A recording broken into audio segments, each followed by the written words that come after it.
Boa noite a todos e todas. Gratidão, muito obrigado, doutora Samara, por estar aqui conosco, ter aceitado o convite da OAB 249 para dividir o conhecimento conosco nesse começo de noite aí, falando sobre o tema que é muito importante, ainda mais para 2024, que é com relação às eleições. Seja muito bem-vinda à OAB 249. Agradeço todos que estão aqui presentes, a doutora Carla, que é minha vice-presidente, o doutor Renato, que também está aí, agradeço o doutor Nenga, o Enzo, que está aí, o doutor Alexandre, que também advoga na área eleitoral, o doutor Ivone, que também está aí, e fora os demais que estão conectando aí. Doutora, a palavra está com a senhora. Ah, legal. Gente, muito obrigado pelo convite, pela confiança, né? É bom falar com os colegas.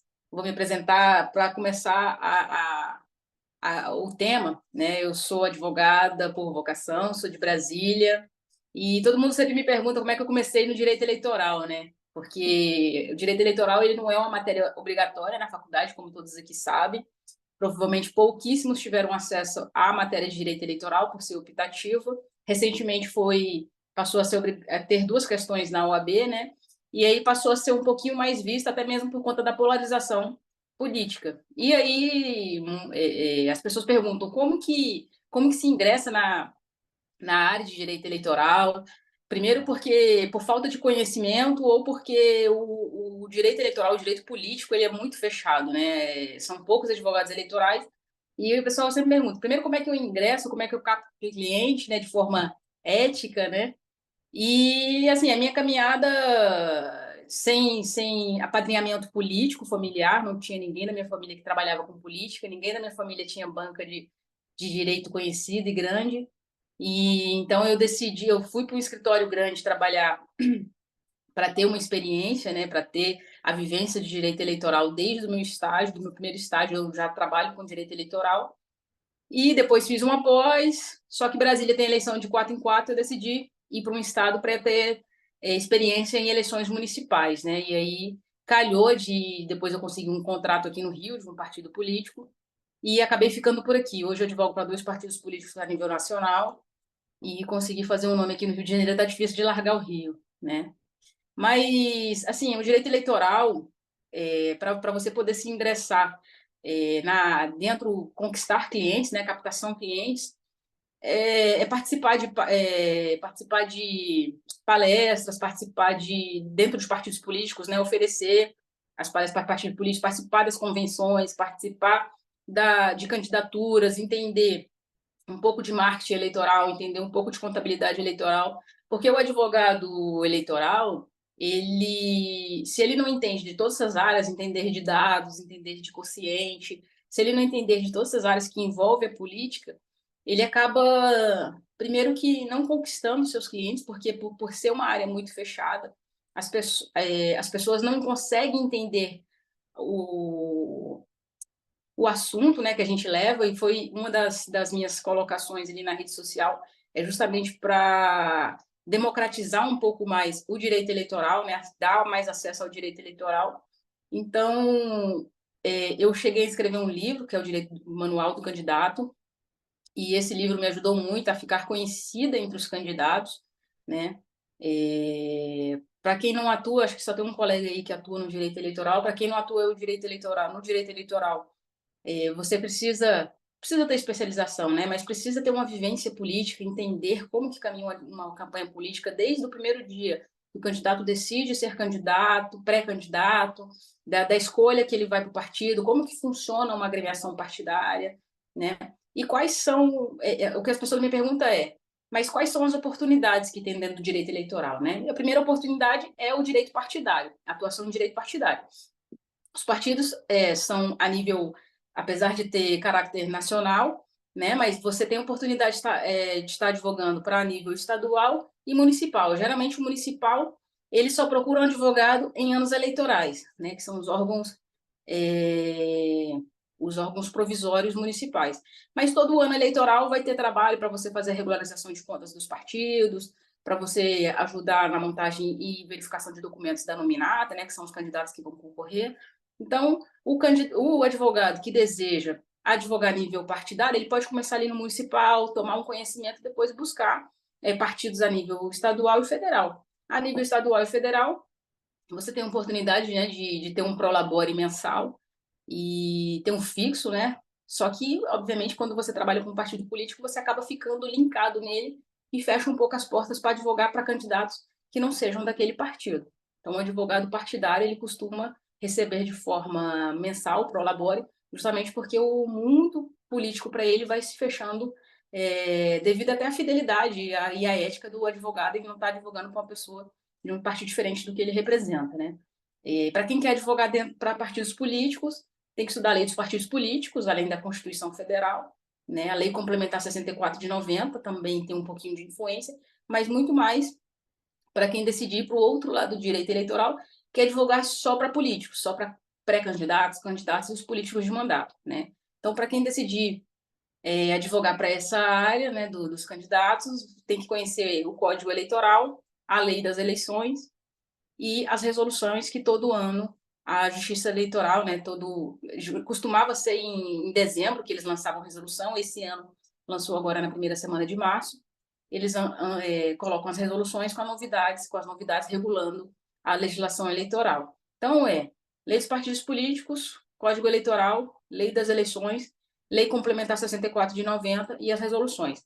Ah, doutora, a Lei Complementar 64 de 90 é uma lei de improbidade administrativa. O que tem a ver com o direito eleitoral em si, né? E tem muito a ver, porque nela vem a previsão ali de quem é elegível e quem não é. Então, uma pessoa que é aposentada de forma compulsória, né, não por idade, mas por condenação, por exemplo, ela fica inelegível por 8 anos, ela já não pode ser candidata. Então, a legislação eleitoral ela não vem com essas previsões vêm na Lei 64 de 90, né? Por exemplo, a inegibilidade reflexa, que é os parentes de até segundo grau de pessoas que já estão no mandato, né? Então, parente de prefeito, parente de governador ou de presidente da República, eles não podem se candidatar, né? Os consanguíneos e o por afinidade até segundo grau, só de terceiro grau para frente que poder se candidatar. Então, a Lei 64 de 90 traz ali algumas vedações e impedimentos de pessoas que não podem vir candidatos, né? Poderia estar na lei eleitoral, no Código Eleitoral ou na lei das eleições, mas não está. Então, esse é um detalhe que eu já vi muita gente que às vezes quer se aventurar no direito eleitoral e desconhece essas leis correlatas que a gente chama, né? E é importante a gente ter conhecimento também dessas leis correlatas. Na verdade, o direito eleitoral, para você entender ele de um todo, assim, para você que, não, doutor, eu quero advogar esse ano, qual que é o básico de eu saber que, assim, para mim, eu sempre falo para todo mundo, tem 2 princípios no direito eleitoral que qualquer pergunta que o candidato, qualquer pessoa que te fizer, se você basear a tua resposta nesses 2 princípios, a possibilidade de você errar é quase nula. Por quê? Primeiro, é o princípio da paridade das armas, né? Que no direito constitucional seria o princípio da igualdade, o princípio da isonomia. O que significa isso? Significa o seguinte, às vezes o candidato, o político, ele vai vir te perguntar o seguinte, doutora, eu sou secretário, eu posso gravar um vídeo dentro da secretaria falando isso, isso, isso, e ao invés de postar no perfil institucional, eu posso postar no meu perfil como pré-candidato? E assim, isso não está escrito na lei em lugar nenhum, né? Se pode, se não pode. A jurisprudência é muito vasta a respeito disso. Então, como é que a gente baseia algumas perguntas que eles fazem? Porque, assim, é como eles têm ideias mirabolantes, eles têm uma criatividade incrível. Então, como que a gente baseia a maioria das respostas? Bem, o que você vai fazer? A pessoa que não tem a mesma oportunidade que você, que não está no cargo que você, a oposição, ela vai ter oportunidade de fazer a mesma coisa no mesmo lugar? Se sim, você pode fazer. Se não, você não pode fazer, porque você vai estar ferindo o princípio da paridade das armas, né? E aí é um dos princípios que vocês podem, a maioria das perguntas que as pessoas me fazem, eu sempre coloco nesse princípio, sempre cabe esse princípio para responder questões que não estão previstas em lei, que não estão previstas na resolução e às vezes até mesmo na jurisprudência. Inclusive, eu acho que foi dos meus pontapés de ficar conhecida no direito eleitoral foi justamente entender isso, porque as pessoas vinham perguntar, em 2020, por exemplo, o que não poderia ter cabo eleitoral, as pessoas não poderiam ser voluntárias, aqueles que recebiam Bolsa Família, auxílio emergencial, etc. Não tinha escrito isso em lugar nenhum, né? Na legislação, na resolução, não tinha essa previsão. só que eu baseei já em outros princípios do direito eleitoral. Então, uma das questões principais do direito eleitoral, para mim, é os princípios, né? Então, nós temos o princípio da paridade das armas, aí nós vamos... E, assim, todos os princípios do direito eleitoral, eles têm vínculo com os princípios constitucionais, né? Uma das questões que a gente precisa conhecer também, referente ao direito eleitoral, é bastante a Constituição. Por quê? A idade de quem pode se candidatar está na Constituição, quem pode se candidatar pode estar na Constituição. Então, basicamente, tudo também está na Constituição. Então, o pontapé inicial para se começar no direito eleitoral é tendo um pouquinho de conhecimento dessa legislação e, principalmente, da parte de princípios. Acompanhar os julgados aí da região que vocês atuam, né? Assistir as sessões de julgamento. O direito eleitoral, ele é um dos poucos institutos do judiciário que eu falo que realmente funciona. E por quê? Bem, quem trabalha com o Tribunal de Justiça e com o Tribunal Federal, o Tribunal do Trabalho, sabe o quão é demorado os processos. E no direito eleitoral, os processos eles têm um prazo máximo para acabar. Quando o cliente me fala, quanto que vai durar mais ou menos o processo? Eu falo, até qual instância que você quer? E sempre bate direitinho o prazo que a gente fala para o cliente. Então, a gente consegue ter essa previsão, né? E para precificar o teu trabalho, isso valoriza bastante, porque no direito civil, no direito penal, às vezes você fica 10, 15 anos com um processo e acaba que o valor que você cobrou ali a título de honorários acaba se defasando, né? E no direito eleitoral você consegue precificar de uma forma muito melhor quando você tem essa previsão. E nas eleições, todos os prazos que você aprendeu na vida são diferentes. Nas eleições, no ano eleitoral, principalmente quando começam as eleições, os prazos são contados em horas, não tem final de semana, não tem feriado, e o advogado tem que estar combativo, tem que estar presente, ele tem que estar atento a todas as notificações da Justiça Eleitoral. Aqui no Rio, a gente tem o mural, né? O TRE tem um mural, eu até dei uma olhadinha aí no Tribunal de São Paulo, também tem um mural um pouquinho diferente, mas os advogados que atuam no direito eleitoral, hoje com a inteligência artificial está mais fácil, né? Vocês podem fazer um promptzinho ali e colocar o nome dos clientes de vocês dentro do mural, porque esses sistemas de captação de intimação e citação, eles ainda apresentam falhas, né? São poucos que não apresentam falhas, e nem todos os advogados têm condições de estar pagando esses sistemas de captação de citação e intimação. Aqui no Rio, acho que a OAB ela dá um recorte digital, não sei se São Paulo também dá, para os advogados. E ainda assim, às vezes, esse recorte apresenta falhas, né? Aqui no Rio está com falhas no PJE, por exemplo, porque cada tribunal aqui tem um sistema. Tem o EPROC, tem o PJE, aí tem um tribunal que tem um próprio sistema, e aí esse mural, às vezes, ele encontra dificuldade de fazer a leitura nos diários oficiais, nos diários de justiça, para apresentar essa citação para o advogado. E no direito eleitoral, a vantagem é que tem esse mural, o advogado ele tem duas opções. Ele vai lá, abre o mural e digita o nome dele, e aí vai vir todas as intimações que vai estar com o nome dele, ou coloca pela inteligência artificial lá o nome do cliente e vai estar sempre chegando para você, né? Por que disso, gente? Porque a Justiça Eleitoral, durante o período eleitoral, além de contar os prazos em horas, eles intimam o cliente de uma forma diferente, eles citam o cliente de uma forma diferente, eles citam por e-mail ou por WhatsApp, que é quando eles entregam esse e-mail e esse WhatsApp no registro de candidatura deles.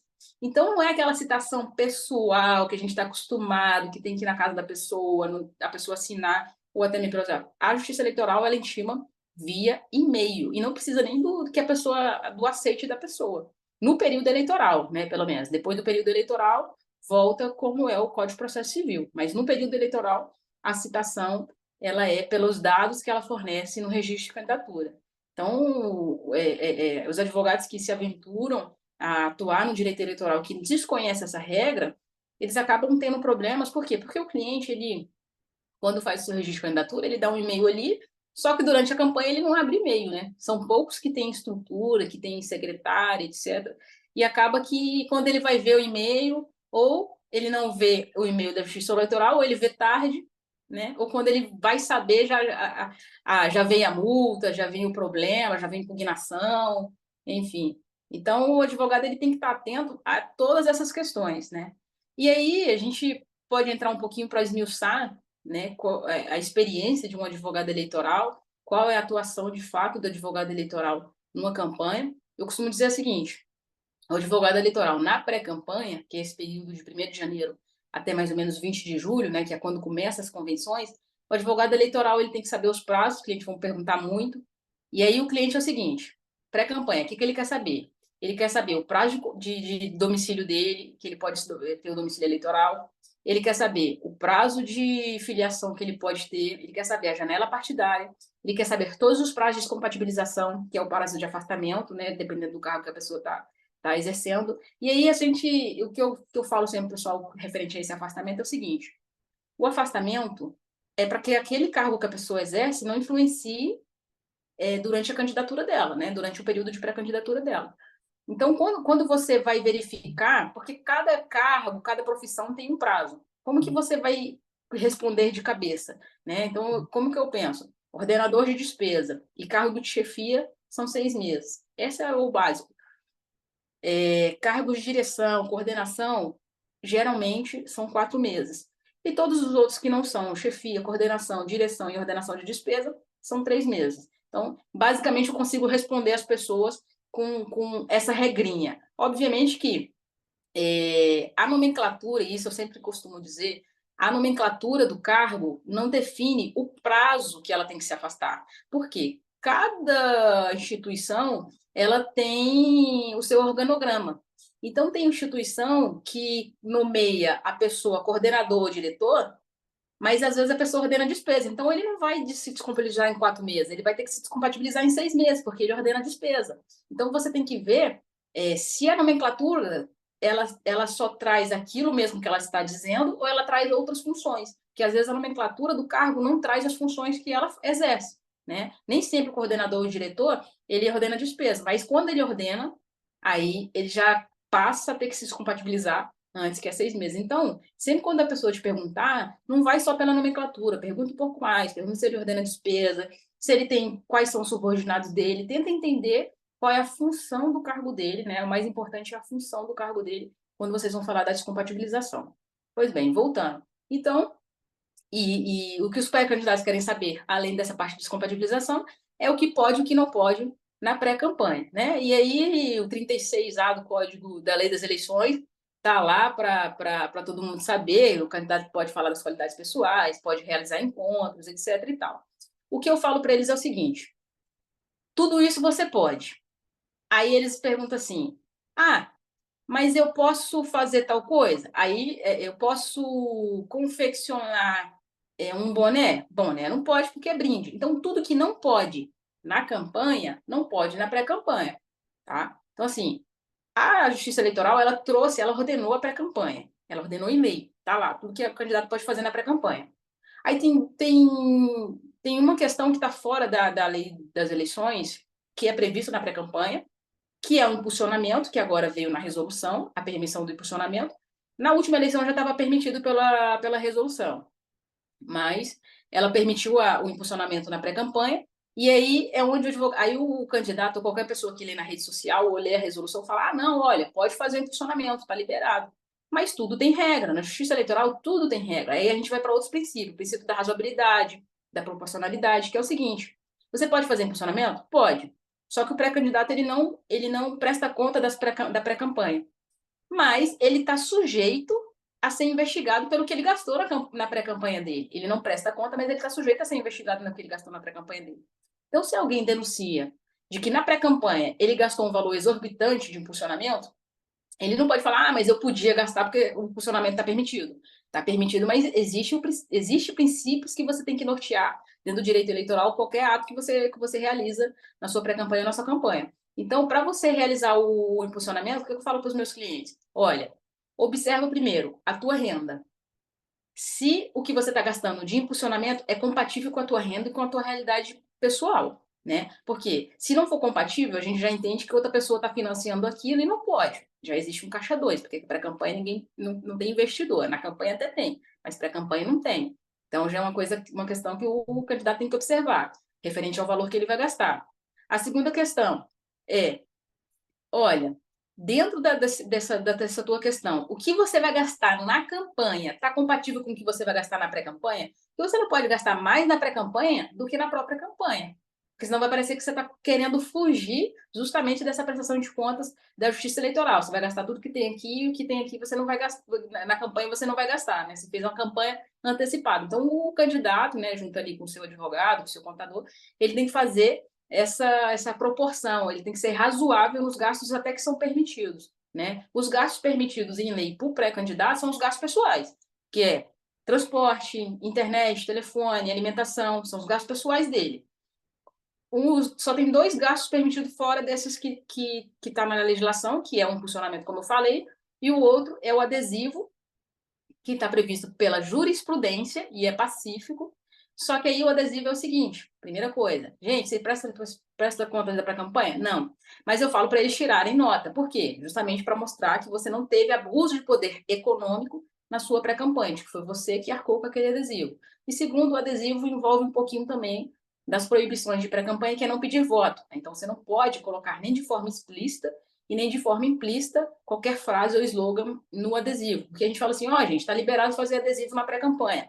Aí o candidato vem lá e fala, tamo junto, conta comigo, transformação 2024. Aí é um tipo de pedido de voto de forma implícita, né? Então, assim, pode adesivo? Pode, mas não pode pedir voto de forma implícita. Então, sempre quando você fala que pode ou que não pode para o candidato, você tem que ter noção do que vem ali e explicar para ele outros detalhes, porque senão ele acaba cometendo um erro com uma coisa que você falou que pode. Né? Ele falou, mas doutor, você falou que podia fazer. Eu falei, podia, mas poxa, calma aí. Então você tem que sempre estar explicando esses detalhezinhos para o cliente, todos esses detalhes, além do que está previsto em lei, nas resoluções e jurisprudência, você sempre vai encontrar a resposta nos princípios. Né? Então, acho que o básico para a pessoa começar a advocacia eleitoral é isso. E aí, assim, o advogado eleitoral, existe o preventivo, né, que é todo esse pode, não pode, verificar descompatibilização, todas as questões. O advogado eleitoral, ele começa o trabalho dele ali na convenção, ajudando em ata, ajudando no registro dos candidatos, e aí tem muitos candidatos que aparece um homônimo, ou que tem um processo, aí você tem que responder, né, a impugnação referente àquele candidato. Aí, durante ali, das convenções para frente, existe uma gama de oportunidades para a advocacia eleitoral e todos os candidatos, todos os advogados têm oportunidade. Esse ano nós vamos ter 600 mil, nós temos 5 mil e lá poucos municípios, então são 5 mil e um bocado de prefeito e vice-prefeito, e nós temos 45 mil vereadores no Brasil. Então são mais ou menos 600 mil candidatos esse ano, para um orçamento só de FEFEC, que é o fundo eleitoral, de quase 5 bilhões, né? E qual que é a vantagem para o advogado? O advogado, ele não entra no limite de gastos que o candidato pode gastar. Então, por exemplo, no município de vocês aí, o candidato a prefeito e vereador, ele tem um limite máximo que ele pode gastar na campanha dele, né? Digamos que seja 100 mil o limite máximo dele. Então, desses 100 mil, ele só pode gastar 20% com transporte e 10% com alimentação. Todo o resto é liberado. Mas ele só pode gastar até 100 mil reais total, com funcionamento, transporte, alimentação, tudo que ele for gastar na campanha dele tem que estar dentro de 100 mil, né? E aí, o advogado, ele pode contratar fora desse 100 mil. Então, ele gasta 100 mil com a campanha e mais 100 mil com o advogado. E ele pode pagar com recurso público esse advogado, ou com fundo eleitoral, ou com fundo partidário. E, acima do limite, o advogado, primeiro que não tem limite para o advogado, e ele também pode gastar acima do limite só com o advogado. Então, ele gastou 100 mil, ele pode gastar 200, 300 mil com o advogado. Ah, mas o limite não era 100 mil de campanha? Sim, mas o advogado não conta por limite. Por quê? Senão estaria restringindo o direito de defesa e contraditório do candidato. Então, mais uma vez, aí, mais um princípio, né, um princípio constitucional que a gente usa no direito eleitoral. Então, assim, a advocacia eleitoral, ela é muito bem paga, ela existe as oportunidades, existe uma deficiência de profissionais no mercado. Aqui no escritório hoje a gente escolhe o candidato que a gente vai trabalhar, a gente nega candidato porque a gente não tem suporte suficiente para atender todo mundo que aparece. Porque não tem profissional para colocar aqui dentro do escritório para ajudar a gente. Porque o profissional tem que estar atualizado, tem que estar interessado e, principalmente, tem que estar muito ativo. Porque é uma campanha que você vai ter que atender telefone 2 horas da manhã, vai trabalhar sábado e final de semana, pelo menos de agosto a novembro. É um full time real de prazos e de atenção para o candidato. E o advogado ele tem que entender a linguagem do marketing para poder falar, olha, isso não pode. mas não pode, por isso, por isso e por isso, mas você pode fazer isso. Você tem que entender como que é a cabeça deles, como que eles querem fazer, para você poder orientar, porque a maioria dos advogados hoje, no eleitoral, eles simplesmente chegam para os candidatos e falam, isso não pode, e acabou. E o diferencial hoje que a gente pode apresentar é justamente conhecer as outras áreas de campanha e apresentar a solução, né? E aí a solução de dados, o pessoal que trabalha com dados, a solução de marketing, a solução de contábil, por exemplo, em 2020 teve esse problema dos candidatos não poderem contratar pessoas que tinham auxílio emergencial, né? O candidato ia ter problema na prestação de contas dele e a pessoa ia perder o benefício. E aí qual foi a solução que a gente achou? A legislação ela prevê que o cabo eleitoral ele pode ser terceirizado. São pouquíssimas campanhas que utilizam isso. E qual que é o problema quando foi proibido lá a pessoa que recebe benefício social de trabalhar na campanha? Porque as pessoas achavam, os candidatos, né, as pessoas que estavam apoiando os candidatos, na verdade, os cabos eleitorais, achavam que aquele candidato não queria contratar ou não queria pagar. E aí os candidatos iam cair em um problema, que é o seguinte, ou iam contratar por fora, e aí ia cometer um crime eleitoral, ou iam perder eleitores e perder apoiadores. E foi o que aconteceu por demais, né? E aí, nas campanhas que a gente orientou, a gente viu que tinha essa oportunidade, né, na legislação, que pouquíssimas ações, pouquíssimas campanhas utilizam, e a gente terceirizou a mão de obra de cabo eleitoral. Dá um trabalhão, mas para campanhas grandes, para não perderem pessoas, porque, gente, eu não sei como é que é a realidade do município de vocês, mas aqui no Rio tem municípios que as pessoas não têm, por exemplo, conta bancária. E para uma pessoa que trabalha dentro de uma campanha eleitoral, para ela receber, ela só pode receber através de uma conta bancária, seja por TED, por Pix ou por cheque. O cheque tem que ser cruzado e nominal, né? Apesar que o cheque nominal você pode endossar, mas a Justiça Eleitoral, quando ela vê que foi endossada, ela faz toda uma investigação e isso é ruim para o candidato. Então, assim, tem município no Rio que às vezes a pessoa não está com identidade, ou quando em 2020 a gente teve uma dificuldade, porque a gente ia realizar o pagamento em Pix e o Pix da pessoa era e-mail. Esse ano já está liberado, e-mail, qualquer número de Pix, telefone, mas até 2020, a gente está em 2024, até 2022, que foi a última eleição, o pagamento via Pix só podia se o Pix fosse CPF. Olha que problema, né? Você ia pagar a pessoa e a pessoa não tinha Pix CPF. Aí no último dia de campanha, na sexta-feira, que era o último dia de pagar, você ia ter que fazer um TED que só ia cair na segunda ou no sábado por conta do horário, ou você tinha que fazer um DOC, e aí os bancos têm limite de transferências diário. Então, durante a campanha, o advogado ele tem que entender como que funciona o contábil, o marketing, até a parte bancária, as dificuldades que o candidato e o partido vão encontrar na abertura da conta, porque eles vão vir, o banco não quis abrir minha conta. Não, o banco é obrigado a abrir sua conta. Tem uma resolução do Banco Central que todo ano eles regulam, obrigando os bancos a abrir a conta. Por que os bancos não querem abrir a conta? Porque eles não recebem pela conta de campanha. Só depois de um determinado número de uso que eles podem cobrar uma taxa. Então, eles sabem que 90% dos candidatos não ultrapassam aquilo, então eles não recebem R$ 1, eles têm mais trabalho do que eles não recebem dinheiro, né? Então eles não querem abrir a conta.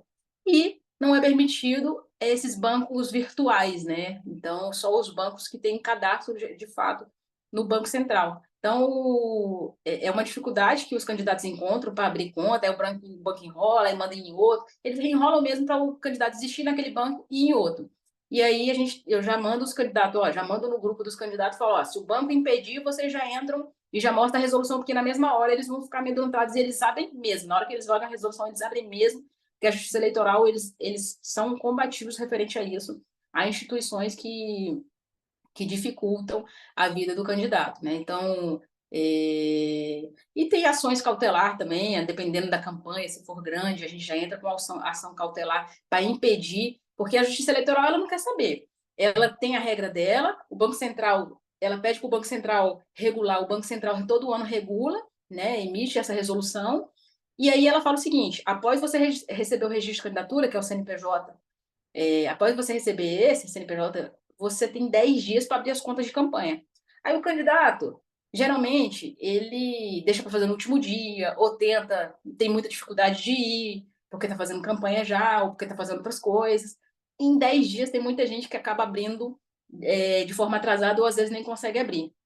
E aí o advogado ele tem que saber que existe essa resolução, ele tem que saber como que ele vai orientar os pré-candidatos a resolver esse problema. Então, são diversos probleminhas que vão surgindo na pré-campanha e que às vezes nem é necessário que surja na pré-campanha se o partido, né, contrata o advogado de forma preventiva ou se o candidato contrata o advogado de forma preventiva.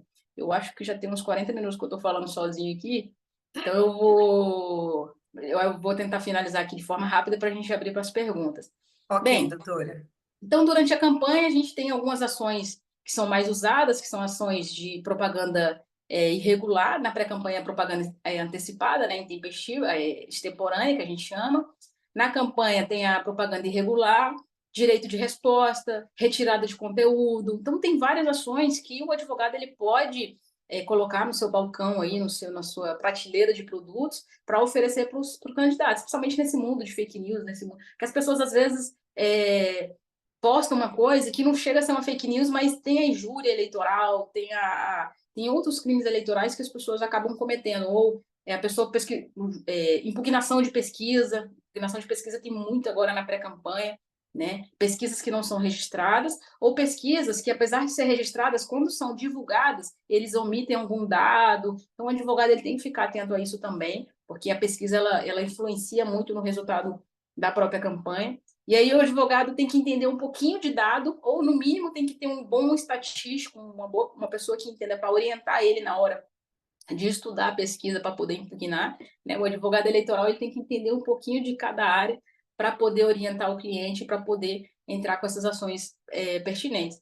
E finalizada a campanha, né, as multas que ficam, ação de AIGE, né, que é a ação de investigação judicial eleitoral, que é geralmente para falta de cota de gênero, compra de voto, enfim. Aí tem as ações que ficam posterior à eleição, que são ações, inclusive, que o advogado fica trabalhando ali uns 2 anos depois da eleição. Então, a eleição acaba, mas o advogado ainda tem trabalho, ainda tem aquele honorário fixo referente às ações que fica da eleição, né? Tem um pessoal que não presta conta e tem as regularizações de contas eleitorais. Então, assim, o forte do advogado eleitoral é no ano eleitoral, mas no ano não eleitoral ele também tem demanda. E tem demanda também, por exemplo, eleição de conselheiro tutelar. A eleição de conselheiro tutelar daqui, eles lançaram uma resolução, e nessa resolução tinha todas as regras que o conselheiro poderia fazer na campanha dele, e tinha assim, na ausência de regra nessa resolução, aplica-se a legislação eleitoral. Então, hoje, o advogado eleitoral, ele tem muito... Eu mesmo tive diversos conselheiros tutelares que foram impugnados, que perderam o mandato por irregularidade na campanha, e que a gente teve que entrar com ação para requerer o direito dele, se ele foi eleito democraticamente, para requerer o direito dele de responder sentado no cargo, né? Porque o conselheiro tutelar, quem julga, por incrível que pareça, as irregularidades de campanha é o pessoal da prefeitura, né? Então, assim, a gente teve que ir bastante na justiça, utilizando os recursos eleitorais para garantir o direito de conselheiro tutelar. E aí, em várias outras eleições, todas as eleições que tem, de clube de futebol, OAB, instituições que regulamentam profissões, né, o CREF, enfim, todas elas vêm prevendo as suas regras de campanha, mas sempre coloca como regra correlata, né, na ausência daquilo, utiliza a legislação eleitoral. Então, também tem essa oportunidade de estar atuando em outros tipos de eleição que não seja eleição política de fato, né? E é isso, assim, fora do direito eleitoral, fora do ano eleitoral, tem essas oportunidades, e o advogado eleitoral, ele costuma, né, agir em ações de cassação de mandato nas câmaras municipais, porque você já tem que conhecer a Lei 64 de 90, e os regimentos internos e a lei orgânica basicamente segue a Lei Complementar 64 de 90 e a Constituição, então a gente acaba ficando atrelado a essas ações, né? O pessoal pensa muito que são advogados de direito administrativo ou direito constitucional, mas a maioria dessas ações são defendidas por advogados de direito administrativo, direito eleitoral. E o que eu indico para você conseguir cliente, ter contato com advogados criminalistas, advogados da área do direito eleitoral, contadores do direito eleitoral, da contabilidade eleitoral e marqueteiros da parte eleitoral, porque quando você convive com essas pessoas, as pessoas também vão te indicar para clientes potencial dentro das eleições. Então, vou finalizar um pouco aqui a minha fala e vou abrir aí para as perguntas. Obrigada, doutora. Nós temos aqui uma pergunta aqui do doutor Alexandre. Doutor Alexandre, quer abrir o microfone e perguntar pessoalmente? que ele não respondeu, ele perguntou aqui, quando que a pré-campanha causa inegibilidade? Sim, a pré-campanha causa inegibilidade, por exemplo, quando o pré-candidato ele entrega benefício ao eleitor, né? Quando que na pré-campanha ele entrega benefício ao eleitor? Agora, no Dia das Mulheres, o que eu vi de candidato entregando florzinha para as pessoas na rua foi absurdo. E isso é um benefício ao eleitor. Isso é como se você estivesse comprando o voto do eleitor. Dar chocolate na Páscoa, candidatos que colocaram o nome deles em abadá. Eu digo por experiência própria. A gente já está monitorando algumas campanhas que a gente já está contratada, a gente já está monitorando nossos opositores e estamos guardando, né, esse material para poder entrar com a ação e impugnar. E com certeza, se essas pessoas forem eleitas, elas vão perder o mandato dela e vai ter uma eleição suplementar para cargos de majoritário. E se for para cargos de legislativo, né, proporcional, essas pessoas vão, o suplente vai se dar bem porque a gente vai impugnar e o suplente vai sentar e não demora muito, né? Então essa é uma das possibilidades. E existem várias outras, a utilização de deepfake, que é o vídeo, aquele vídeo manipulado, né, o vídeo falso. Ele também é causa de impugnação de registro de candidatura, de impugnação de mandato eletivo. Então a pessoa perde o mandato referente a isso. Na pré-campanha, os que mais acontece é esse estilo, né? Compra de voto, né? Induzimento ao eleitor por benefício, qualquer que seja o benefício, e disparo de fake news, deepfake, que agora vai ser a penalidade, vai ser a cassação do registro de candidatura ou a cassação do mandato, que antes não tinha uma penalidade em si, né? Estavam só multando, etc. Agora tem uma penalidade definida pela resolução, pela nova resolução do TSE que lançou agora em março de 2024. Doutor Alexandre abriu aí o áudio. Doutor, pode complementar a sua pergunta se precisar. Boa noite, né? Eu não respondi porque eu estava enrolado aqui com os telefones e eu não consegui liberar antes, então. É, essa ação da inegibilidade, ela entra após o registro, seria aquela que a gente entra com o registro, né, da candidatura do candidato? Ou a Não, gente pode fazer alguma coisa agora? você pode fazer agora, você pode fazer desde agora a ação Na verdade, você vai fazer uma ação ou de irregularidade na prestação de conta, desculpa, ou uma ação, você vai fazer uma ação de irregularidade em propaganda extemporânea com indícios de compra de voto, né? Aí vai estar você como denunciante, o Ministério Público vai vir como denunciante. Aí, quando a pessoa registrar a candidatura, você tem a opção de impugnar o registro de candidatura dela, também já se baseando nessa ação. Por que que você pode esperar só para ir no registro de candidatura e impugnar ela? Você pode esperar só para ir, se ela for eleita, na impugnação do mandato dela de fato, né? Mas eu sempre falo para a pessoa entrar antes, por quê? Porque se a pessoa não tiver o mandato impugnado, se a Justiça Eleitoral entender que aquilo não foi tão grave, ou que você não provou a gravidade, né, com as provas, porque assim, às vezes a pessoa comete o crime, mas você não tem como provar, e você não comprovou a gravidade dos fatos a ponto da pessoa perder o mandato dela ou de perder o registro de candidatura dela, e pelo menos você entrou de forma anterior e a pessoa, no mínimo, vai levar a multa, né? Porque com o mínimo de indício de prova que você enviar, a multa, eu tenho certeza que a propaganda extemporânea já vai ser comprovada. Agora, esse tipo de irregularidades que eu falei não é só propaganda extemporânea, né? Também tem a possibilidade de cassação do mandato, mas aí vai muito mais da prova que a pessoa tem, porque a possibilidade é gigante, mas o que os candidatos não entendem é, eles vêm para o escritório e falam, olha, fulano cometeu isso, aí eu vejo a foto, ou vejo o vídeo e falo, tá, mas isso aqui só não prova. Vai lá, filma melhor, tira foto, mostra a data, né? Outdoor, não pode outdoor. Todo mundo sabe que não pode outdoor. É propaganda extemporânea, propaganda irregular e, a depender da quantidade de outdoor, configura o quê? Abuso de poder econômico. Abuso de poder econômico, caça mandato, né? Impugna registra candidatura. E aí, como é que eu comprovo que é abuso de poder econômico? Uma foto de um outdoor só? Não tem como. Eu tenho que tirar de vários outdoor para mostrar para a Justiça Eleitoral que aquele efeito teve efeito na escolha da população, né? Então, basicamente, o advogado também tem que ensinar, né, os seus clientes a produzirem provas, né? Deixa eu aproveitar, já que eu sou o único do eleitoral aqui, posso fazer uma Claro, pode ficar à consulta? vontade. Claro, doutor. Um cliente me perguntou o seguinte: ele fez um videozinho de uma moça de estética, né? Uhum. E a promoção. A moça da estética dava lá um procedimento, mas a pessoa, para fazer parte dessa promoção, ela tinha que ir lá e curtir a página dele no Instagram e a página da esposa, né? Uhum. Ele é pré-candidato, ela não, né? E aí, no final, teria o sorteio e alguém seria presenteada com esse. A primeiro momento, eu pensei na questão da doação. Meu, não pode, porque você tá lá pedindo, né? Aí eu sugeri para ele, falei assim, olha, fala para ela fazer com outras pessoas, que aí seria uma Uhum. coisa comum do trabalho da esteticista. Sim, sim. Foi uma boa saída, porque de fato, se fosse só para ele, ela estaria beneficiando a pré-candidatura dele com algo que é irregular para a Justiça Eleitoral, né? Mas por ser prática dela, aí na defesa dele, se alguém impugnar, por óbvio, né? Porque a Justiça Eleitoral também ela não possui um poder de estar fiscalizando todo mundo, apesar dela ter poder de polícia, a única justiça que tem poder de polícia, ela não tem esse poder de estar investigando todo mundo.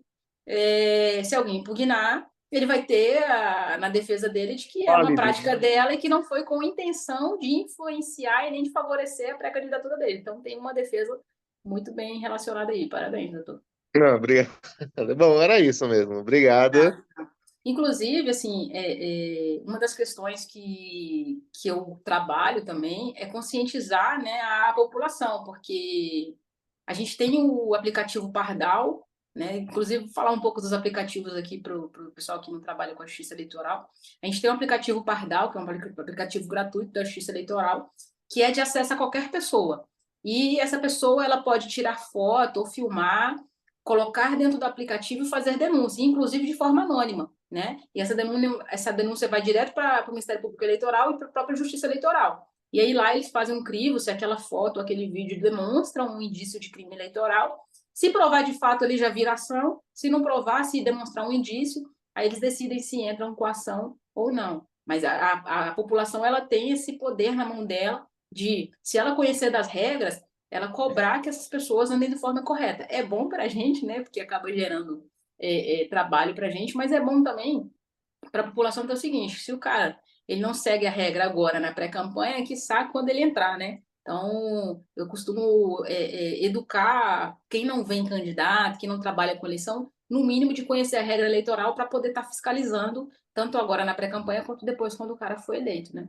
E aí a gente tem outros aplicativos. Aqui tem o Divulga Candi, né, que na verdade não se trata de um aplicativo, é um site da Justiça Eleitoral, que esse site é incrível. Não sei se quem não trabalha com a Justiça Eleitoral já teve a oportunidade de abrir ele, mas se vocês não trabalham, quando acabar a live aqui, abram o Divulga Candi. No Divulga Candi, ele tem todas as informações dos candidatos, todas. Ele tem a foto de urna, ele tem o nome do candidato, ele tem quanto o candidato gastou, com o que ele gastou, de quem que ele recebeu dinheiro. Ele tem informações de registro de candidatura, ele tem informações da prestação de contas. Assim, é incrível o sistema de prestação de contas, o sistema do Divulga Candi, e ele mostra vários índices, várias informações e pesquisas dentro da Justiça Eleitoral, dentro desse sistema. Então, assim, só entrando mesmo que vocês vão ficar encantados com esse sistema. Né? E aí tem outros sistemas que é mais para quem trabalha já na área de partido, que é o FiliWeb, que é de filiação do partido. Esse ano, inclusive, geralmente como é que acontecia a filiação? O candidato, o pré-candidato ia lá, preenchia uma ficha de filiação, o partido pegava aquela ficha, incluía no sistema do FiliWeb e a pessoa estava filiada. Esse ano, o candidato, o pré-candidato, ele tem que confirmar no e-título dele. Se ele não confirmar, ele não fica filiado ao partido. Né? É uma forma de garantir que os partidos políticos, no último dia, no último minuto, não vai filiar a pessoa em outro partido de maldade. Né? Acontecia isso, aí tinha aquele problema de dupla filiação e etc. Então, um dos sistemas que às vezes fica de acesso do advogado é o FiliWeb. O outro é o Candex, né, que é onde se registra a candidatura dos candidatos, é onde bota toda a documentação, né, foto, identidade, todas as certidões, tem que tirar a certidão de primeiro e segundo grau estadual, primeiro e segundo grau federal criminal dos candidatos, então inclui lá, enfim, então é no Candex que faz a registro de candidatura. Esses são os sistemas básicos que um advogado eleitoral tem que conhecer para poder orientar também o cliente, né? Esses dois sistemas, eles não são de... Vocês até conseguem abrir eles, mas eles precisam de login e senha para vocês conhecerem por dentro. Então, é bom vocês em nenhum partido político para poder conhecer o partido, esses sistemas por dentro, tanto FreeWeb quanto Candex. Mas os demais são públicos e vocês conseguem ter acesso geral. Vamos lá para a próxima pergunta? Vamos. Doutora Jane, quer perguntar para a doutora Samara?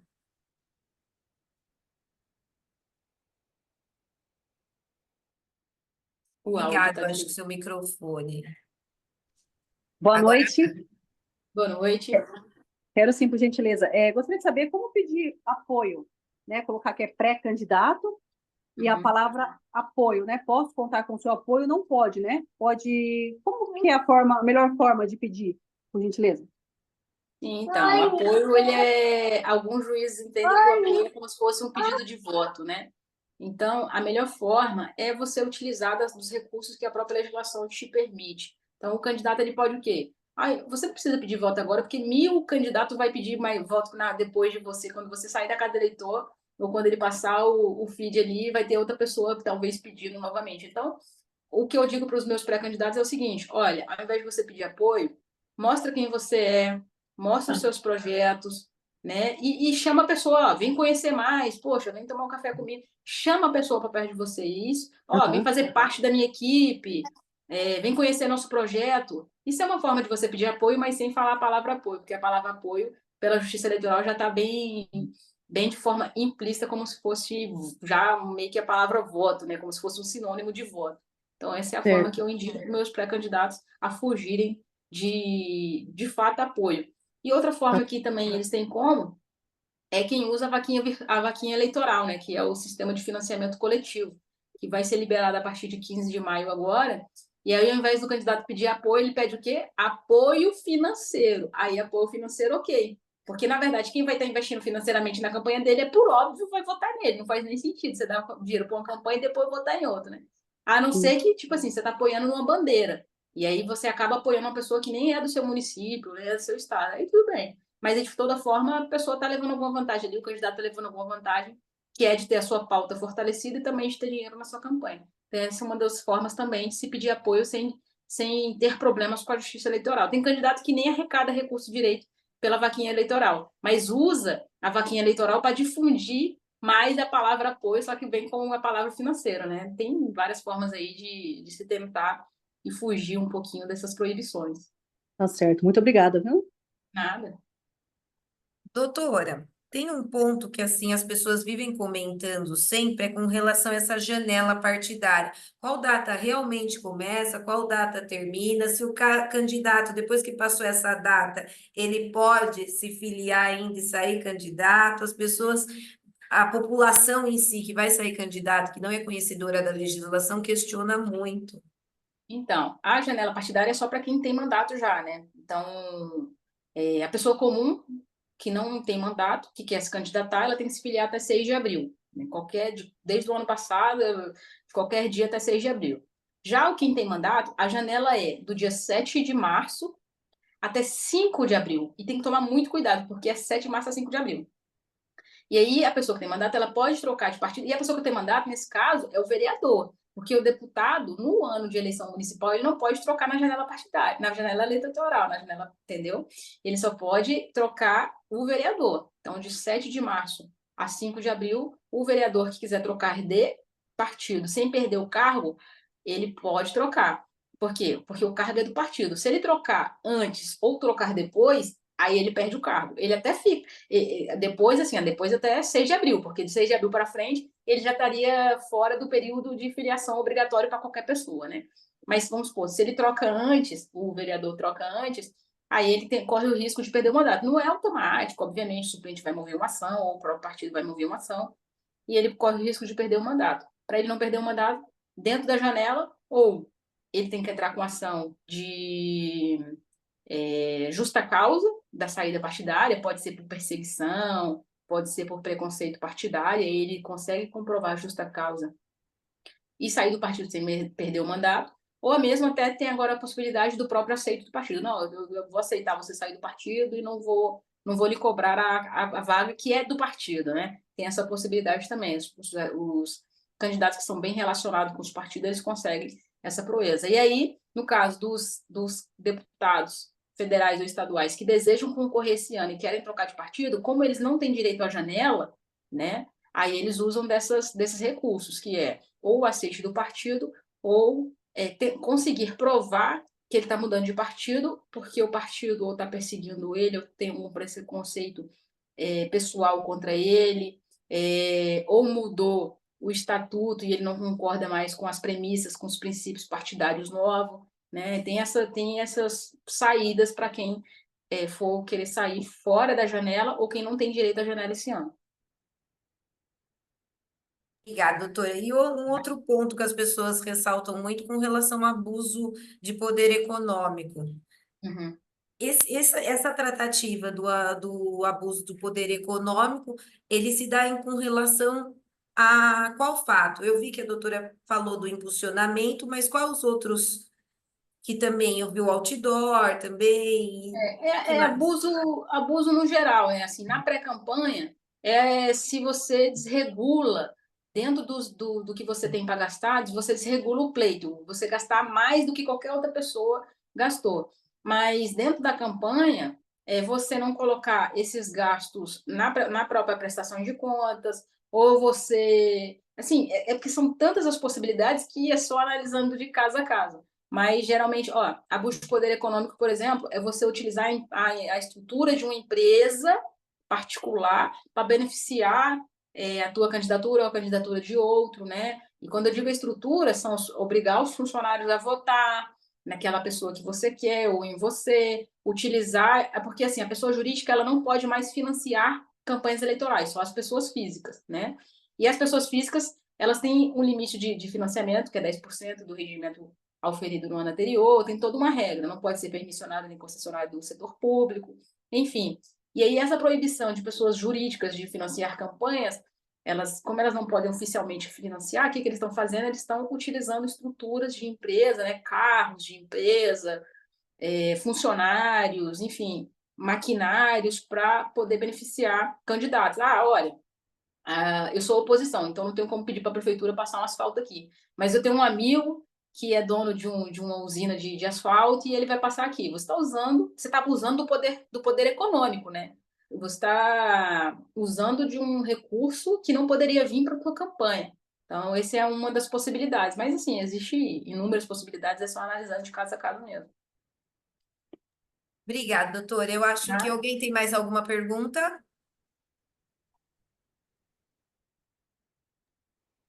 Doutora Carla ou doutora Alexandre aqui? Essa questão do asfalto, né?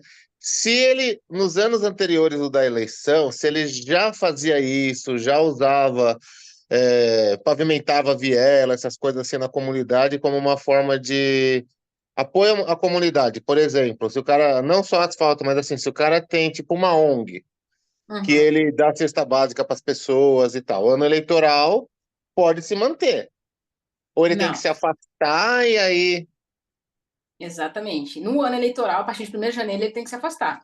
Nos anos anteriores, ele até pode participar de ONG, ele pode, como você falou, dar um apoio à comunidade com recursos, etc., mas é no ano não eleitoral. No ano eleitoral que ele vai concorrer, ele tem que se afastar, né? Tanto que presidente de ONG, presidente de associação, ele tem que se afastar das atividades desde 1º de janeiro e se descompatibilizar oficialmente do cargo até 6 meses antes. Quer dizer, em 2020, eu tive um caso que o meu cliente ele encheu a cidade de outdoor da empresa dele. Uhum. Todo lugar que você olhava na cidade tinha a cara dele e outdoor, não pode. E a oposição entrou com ação contra ele e tudo mais.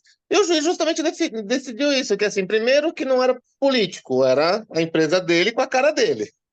E que segundo, durante o ano eleitoral, até nas eleições, que segundo que assim, é uma coisa que ele já fazia, que era uma coisa que ele já estava fazendo, propaganda da empresa e tal, e acabou não tendo problema. Então, por isso essa confusão minha nesse ponto, né? Sim, sim, mas tem gente que usa desse artifício, né? No caso, ele não divulgou ele como pré-candidato, né? Tem gente que se divulga como pré-candidato ou que se divulga como vereador, deputado de fato. Isso não pode, né? No ano eleitoral. No ano não eleitoral não tem problema. Mas no ano eleitoral não pode. Ele utilizou de uma artimanha muito bem pensada, que é o quê? Provavelmente a empresa dele tem o nome dele, né? Então, assim, farmácia João Carlos, e aí depois ele vem como João Carlos da farmácia, né? Mas aí, se a imagem, se ele sempre utilizou como propaganda da empresa dele outdoor, e a empresa dele leva o nome dele, obviamente não tem como você restringir um direito de um empresário de continuar com o seu trabalho. Agora, o juiz eleitoral foi muito bondoso porque tinha a foto dele, né? Tenho Sim. certeza que tinha a foto dele. A foto dele, ele sempre representou a empresa, ou foi desde o momento que ele decidiu ser político que ele começou a colocar a cara dele no material Olha, de eu vou falar campanha? aqui que ele sempre usou, mas Entendeu? Então, assim, vai muito do advogado da outra parte ou do MP de querer achar esses detalhes e dar continuidade na ação, né? E aí, se desse continuidade na ação, provavelmente ele teria problema. Porque, assim, realmente, se fosse só farmácia do João Carlos e toda a vida ele fez e a divulgação é da farmácia, não tem problema nenhum, ele poderia continuar. Mas a partir do momento que ele colocou a imagem dele, aí você tem que observar. Em todos esses anos que ele exerce essa profissão, que ele exerce essa atividade empresarial, ele sempre usou a imagem dele e aí agora ele decidiu ser candidato, aí tudo bem. Mas, poxa, ele decidiu usar a imagem dele no último ano e meio. Aí a gente já subentende, né, que ele começou a utilizar a imagem dele já para influenciar aí um possível eleitorado. E aí no ano eleitoral ele deveria ter sido punido, né? Mas aí vai muito do advogado, do MP que está do outro lado e do interesse, né, também de prosseguir com a ação. obrigado. Nada. Carla?